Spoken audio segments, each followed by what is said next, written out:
সালের 5ই মে শাপলা চত্বরে একটা মৃত্যু ভয়হীন অকুতভয় আন্দোলনে রাজপথে যারা নেমে এসেছিলেন তাদের একটি রাষ্ট্রীয় স্বীকৃতি। শাপলা চত্বরে আন্দোলনে আসা সবার রাষ্ট্রীয় স্বীকৃতির দাবি গোলাম পরোয়ারের।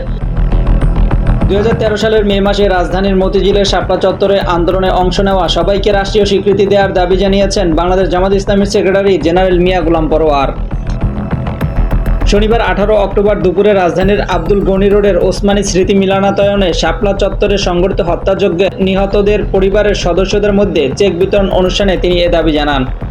গোলাম পরোয়ার বলেন, আওয়ামী লীগ আমলের অন্যতম ফ্যাসাকার ছিল শাপলা চত্বরের হত্যাকাণ্ড, আর 24শে জুলাই ও আগস্টের গণ অভ্যুত্থান ছিল সব হত্যাযজ্ঞের বহিঃপ্রকাশ। তিনি আরও বলেন, বর্তমান প্রেক্ষাপট মুসলিম উম্মতের মধ্যে ঐক্যের বার্তা দিয়েছে। শাপলা চত্বরের নীল নকশাকারীদের যে বিচার কার্য চলছে তা জাতির সামনে বাস্তবায়ন হলে মুসলিমদের জন্য এটি এক ঐতিহাসিক নিদর্শন হয়ে থাকবে। অনুষ্ঠানে বাংলাদেশ খেলাফত মজলিসের আমির মাওলানা মামুনুল হক বলেন, এমনভাবে শহীদদের পুড়িয়ে ও গুম করা হয়েছিল যে শাপলা চত্বরের শহীদদের প্রকৃত সংখ্যা আজও অজানা। 24শে গণ অভ্যুত্থানের ভিত তৈরি হয়েছিল 2013 সালে শাপলা চত্বরে। অনুষ্ঠানে 77টি পরিবারকে মোট 7,74,000 টাকা সহায়তা হিসেবে দেওয়া হয়। মাহাদি হাসান, এমটি টাইমস।